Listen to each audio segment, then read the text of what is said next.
Tuesday, March 2nd, Property and Finance Committee meeting started. It's 4:30 p.m. And Shane, I'll let you handle it, but if you want to go around and have everybody that's at City Hall introduce themselves, and then we'll go through our online attendees. Thank you. This is Shane Blazer, Mayor.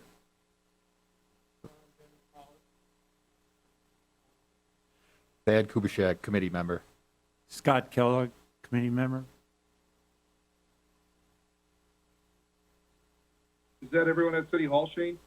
Yes, well, Jennifer Gossick's here, and also Tyler Mickelson. Okay. And then I'll just go through and read off the people that I got for online. And if you just want to say here, that'll be good. Dean Henneman. Here. McMillan Library. This is Andy Barnett. Yes, I'm here. Kim DeSorcy. Yep, I'm here. Sue Schill. Yep, I'm here. All right, I believe that's myself. I'm Steve Colt, Chairman of the Property and Finance Committee. That should cover everybody. Our first action item is consider a request from MCH Incorporated, doing business as Ida's Neighborhood Sports Bar and Grill, Mark agent for a Class B beer and Class B liquor license for the premises located at 1981 Liquor Street. I'm looking at their license here, and doesn't say anything with there's no problems. Jennifer, did the police department communicate anything to you for problems?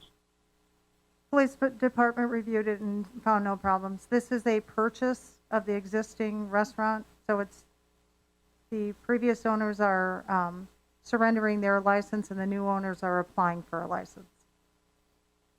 Okay. Is there any discussion or questions from anybody on this? Mr. Chairperson, real quick, did you say, for clarification, you said Lincoln Street, right? For whatever reason, I thought I heard something else, but Lincoln Street is where you're talking about. Yes, 1981 Lincoln Street. Okay, I'll make a motion for approval. I'll second Scott. All right, we have a motion and second. Is there any other further discussion? Hearing none, committee will vote. All in favor signify by saying aye. Aye. Aye. All opposed? Ayes have it. Motion carried. Item number 3 is consider for approval a trail extension license agreement with the town of Grand Rapids for use of city railroad right-of-way property for the extension of a pedestrian / non-motorized trail. See attached trail license extension agreement. And I know this is something Sue worked on from a previous meeting. So Sue, I'll start with you on this. Yeah, this was the committee had previously given approval for. Sorry, the sun is coming right at me here. Previously given approval to proceed working with the town on an agreement, a trail agreement, and this is the result of that going back and forth with the town's council on this, and I believe it's going to Grand Rapids sometime this month also, but we would recommend approval of the agreement. It should have been attached in your packet. I've seen it. Has Ed, Scott, did you guys get a chance to take a look at this too?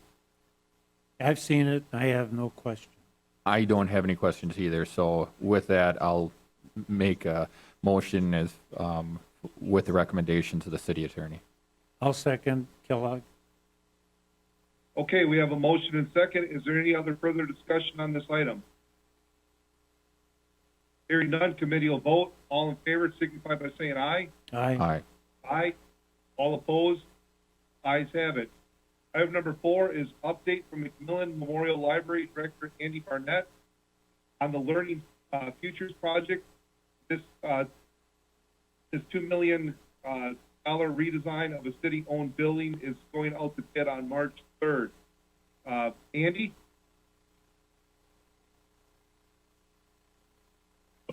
Yes, thank you. I'll try to be brief today, though I hope to do this also for the full council. There we go. I'll make some people feel old. Library opened in 1970. That's starting to be a long time ago. things have changed. We've been looking at the library and saying, as we want to change things, how should we be guided? We looked at how people actually use the facility. We saw what they were doing, how they were doing it. We looked at long-range plans. We talked to the chamber. We were part of Mid-State's long-range planning process. We saw what they were doing. We took part in Encourage's long-range process. We saw what they were doing, United Way. We ran our own process too, because we wanted to focus. One of the things we're looking at is a co-working space. I can explain that. I will be explaining that. We want to focus more on online learning, physical and virtual meetings. E-government is an important thing, especially with the digital divide. We have people who need to fill out forms online, and sometimes we're the only place they can really do it. And our motto is strengthening our community, our mission, strengthening our community through lifelong learning. So this is what we're out to fix. Our adult room is 11,000 square feet. The Nakusa Library would fit entirely inside that room. It's a very large space. It's basically not changed since 1970. We still have a lot of the original furniture there, some of the same lights. So it's showing its age, and we want to repurpose that. The Fine Arts Center, 235 seats, very nice facility, but full of a lot of piecemeal incremental changes. The sound and light should be brought up to date so they're easier to use, and it's a pre-ADA design, so no accounting for handicapped access in that room at all. And as long as we didn't change anything, we didn't need to do that. We're changing it. We're going to do that. One of the main things is focusing on the library as a business enterprise center and a co-working facility. This means that we have, well, everything you need in an office. People are starting a business. They don't have all these things. So we're looking to have all those things. We have classes available. If someone's starting a small business and finds they need to do QuickBooks, they need to write a business plan, we have classes in those things. Now, they're not mid-state level classes. They're not UWSP level classes. They're also a big step up from free on the internet classes. That's the gap we're filling. We're doing the informal learning where people are doing this at home. They're trying to do it as quickly as they can. They don't have a lot of money and time. We're working with our partners at Midstate. We're working with our partners at UW Extension on these things. We're also providing hardware and software that just people can't have these at home. Trying to get Photoshop at home, it's a $300 program, or you're paying a lot a month. We can provide that on a community-wide basis for people, and we do. Rooms for meetings, you need that. Everything's going online. Here we are today. But online training, online classes, online meetings, not everyone can do that from their home, and we are a spot for that. One of the other focuses the library's been moving to is learning by doing and creating, and this takes people from just using technology to actually controlling technology, designing things, and actual prototyping. This is important for people who are training for jobs, retraining for jobs, or job exploring. And we're building on what we did in our children's room, which is very hands-on space where people kids can come in and build things, play with things. This is for teens and adults, the same kind of thing, but scaled up. So we started a makerspace 6 years ago now in a small storage area, and now we're looking to make it bigger.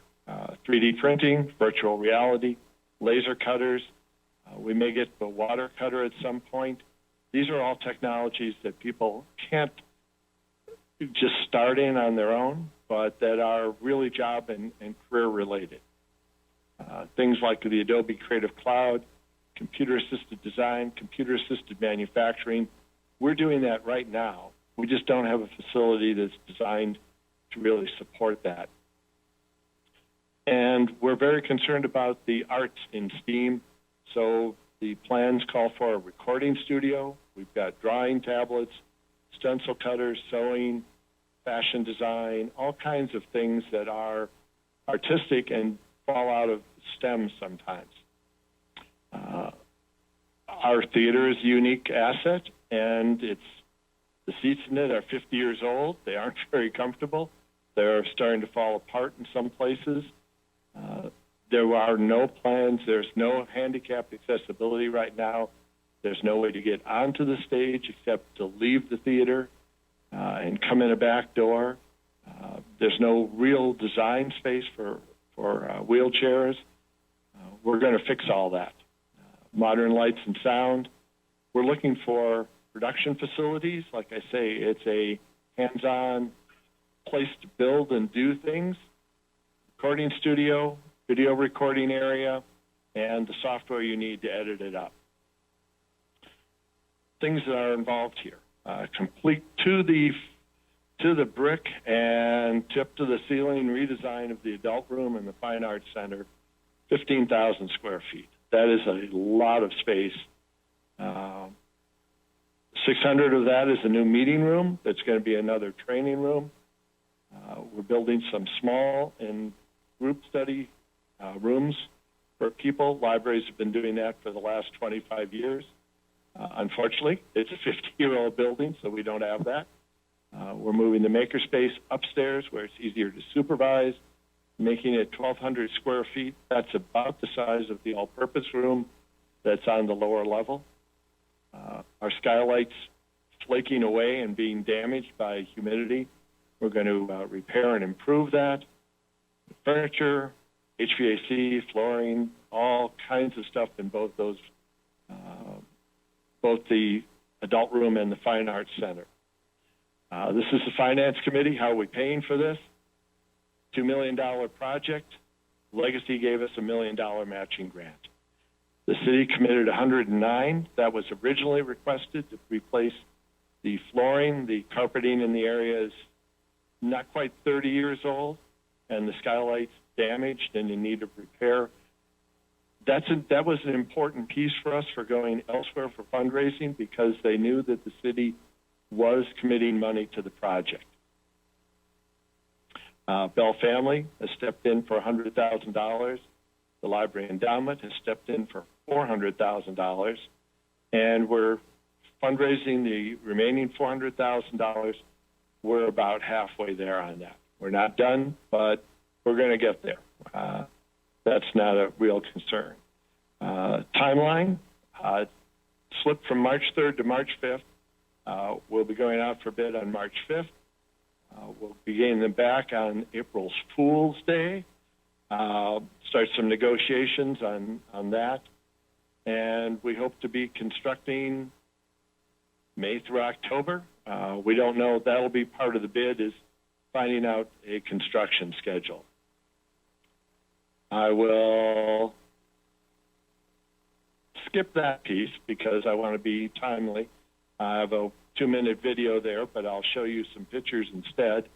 This is the upper lobby when you've come up the stairs. This is also the upper lobby. There's the elevator. This is the makerspace from here all the way down to there.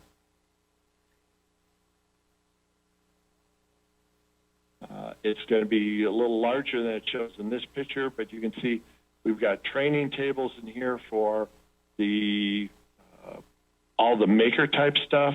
We've expanded this side over here, and that's going to be our computer lab, so we can do computer classes in there too.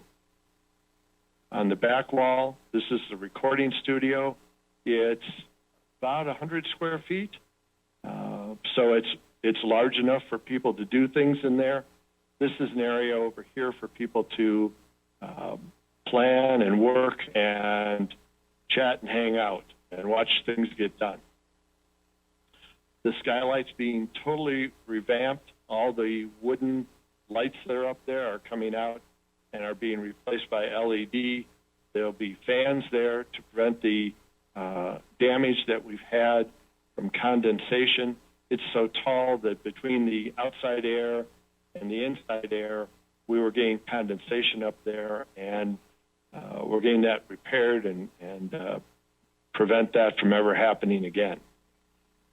These are the 3 smaller rooms. We see a lot of people trying to find quiet space to work.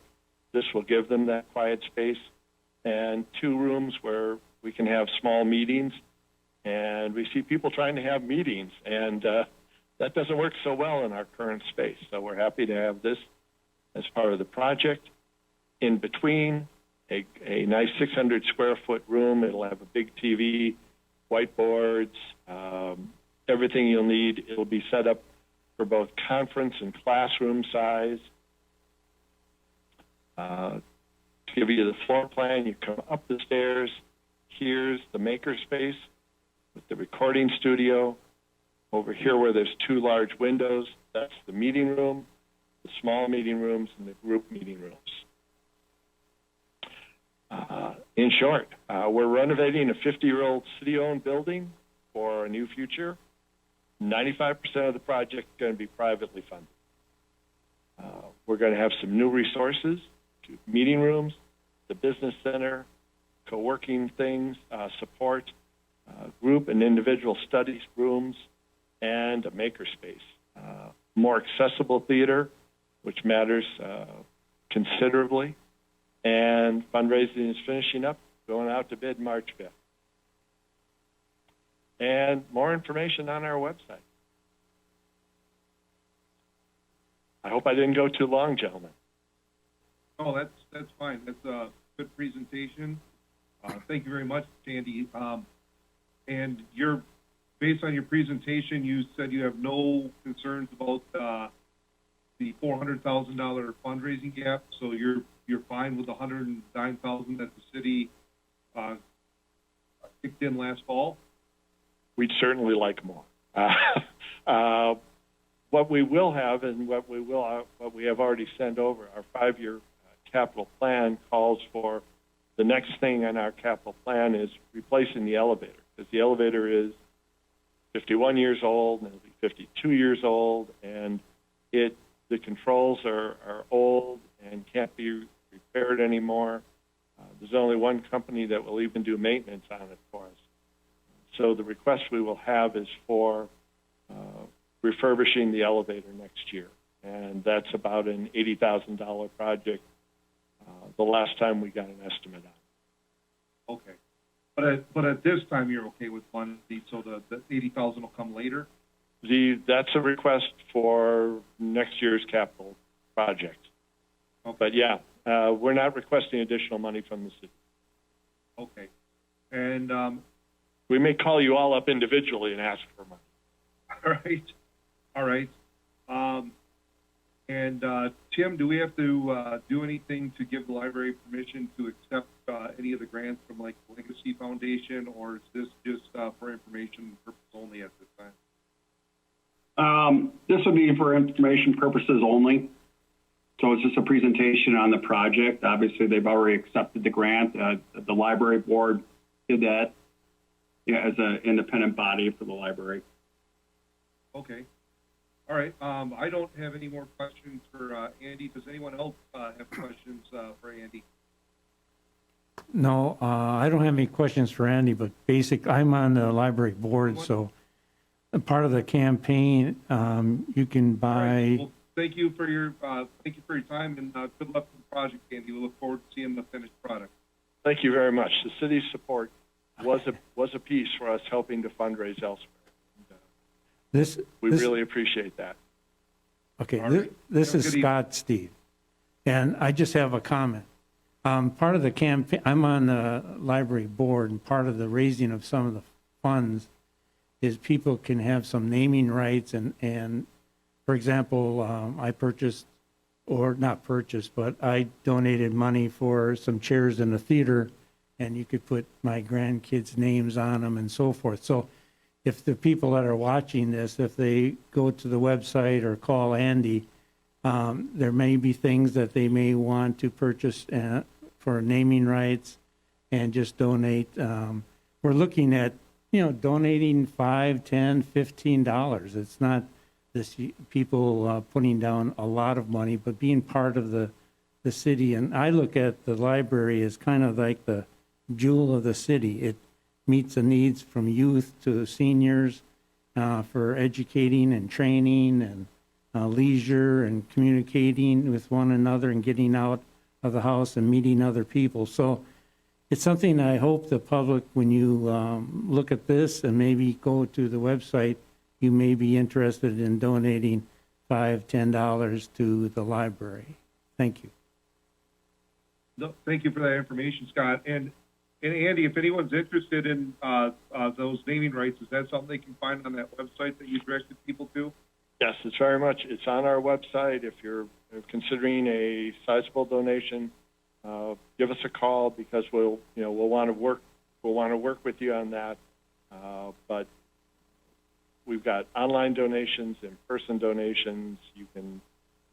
There's no way we won't take money. All right. Very good. Thank you. Does anyone else have anything else for Andy or any other parts or questions on the library? Nothing? All right. Thanks again for your time, Andy. Again, look forward to the finished product. And we'll be moving along here to audit of the bills. Has everyone had a chance to take a look at the bills?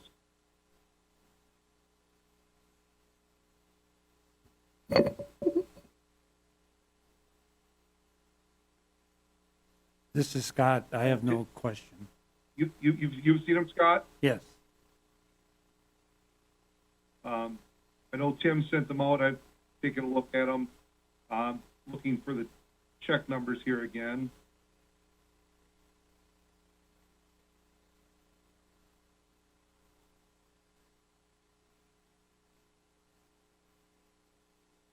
Tim, do you happen to have the check numbers offhand?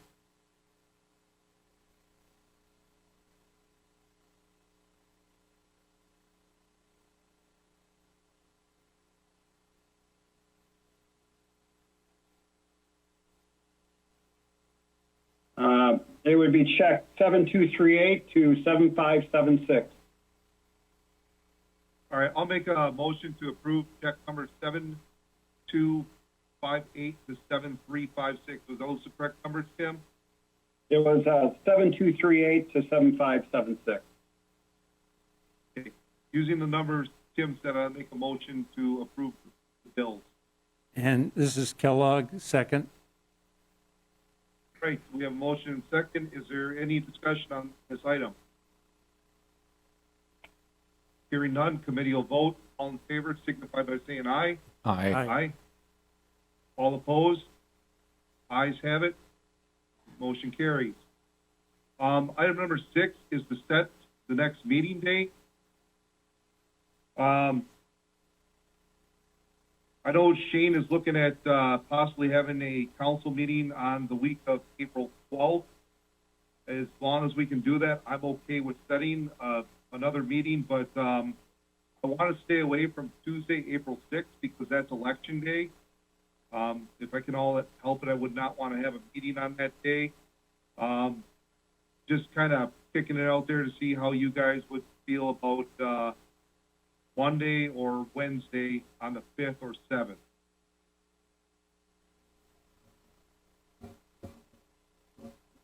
It don't matter to me. Monday is preferable. Wednesday I teach class at the tech school. I'm okay on Monday too. Okay, if I can all help it, because there's going to be a change on the council, I would prefer not to have a meeting if we don't have anything come up. But I mean, if there's something that we do need to dispose of, I would have one on Monday the 5th then, as long as it can be addressed the week of the 12th. So if we do need to have a meeting, I would say Monday the 5th at 4:30. Would that work for you guys? Yes. Yes. Okay. All right, and then we'll see where it goes from there. So tentatively, Monday the 5th at 4:30. Any other questions, comments, or concerns? Sure. You all received an email about a meeting possibly next week on Thursday. Then I think it's the 11th. Yes. Okay, and I was wondering if if the committee would like to have a meeting on that Thursday at 4:30, and basically there would be 3 agenda items. The first being it would be the selection of the firm that would be a construction manager on the fire station renovation. That would be one agenda item, and then we would have 2 budget resolutions. One would be a budget resolution for the 2020 budget, and that would be to adjust some things to cover some overages and appropriate revenues over to the appropriate expenditure account. And then there would be another budget resolution. This would be for the 2021 budget, and that would be our annual carryover resolution that we do on an annual basis. So, you know, kind of like some of our depreciation accounts or funds that were, budgeted for a specific project weren't completed. We carry those over and appropriate those over into the next year's budget. We do this on an annual basis, but I was hoping to have those on the agenda as well.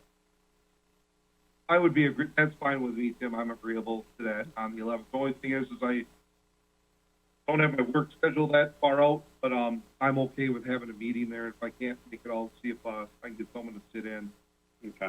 But we're good to go, so we can get it taken care of. Tim, that meeting isn't that for the entire council on the 11th? That would just be the finance. I do believe the reason was that we'd want these approved at the normally scheduled March, the March 16th council. So the finance committee would be March 11th, and then those would go to the council for approval by the council on the agenda on the March 16th. Okay, it's fine with me, the 11th. Hey, Steve, this is Shane. Just want to let you know that on April 5th, Planning Commission meets at 4 in the council chambers. Okay. Dad's got to teach on the 7th. How's Thursday 8th look? Well, maybe on the 5th later. How long is planning commission usually? I'm not sure of the agenda, but probably not more than an hour, I wouldn't think. So if we met at 6, that way you give your class. On Mondays are free. So as far as I'm concerned, I mean, 6 o'clock on Monday, if we can squeak that in, that's fine. Now, addressing that one, going back to the Thursday that Tim brought up, my Thursdays have now shrunk down to virtually 0. So if you guys are able to, I mean, I can ask someone to sit in too if it gets scheduled on that Thursday for Tim's 3 agenda items that he needs. But I knowingly know that that particular Thursday, I'm not going to be able to be in attendance. I've now changed my HR meetings from 4:30 now to 4 on Thursdays when we have them, just to accommodate, because I've now not just teach class on Wednesdays, I'm taking a night class on Thursdays now. So the Thursdays have shrunk down. But that April Monday after Plan Commission, I can make that happen at 6 p.m.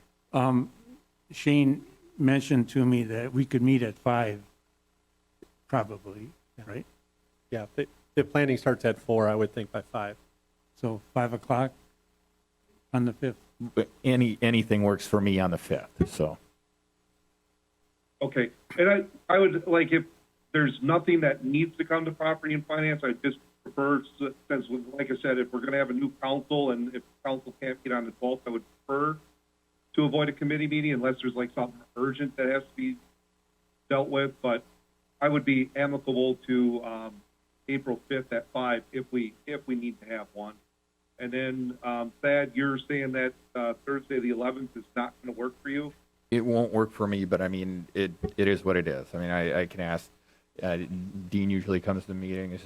Mr. Pollock is here as well. So I mean, it's a possibility that someone can sit in. So I can sit in for you that day. All right, very good. Thursday the 11th, right? So, Yeah, that's what they're looking at, Dean. Thursday the 11th, and then just start at 4:30. For normal start time. Does that sound good to you, Scott? Yeah, that's fine with me. Okay. All right.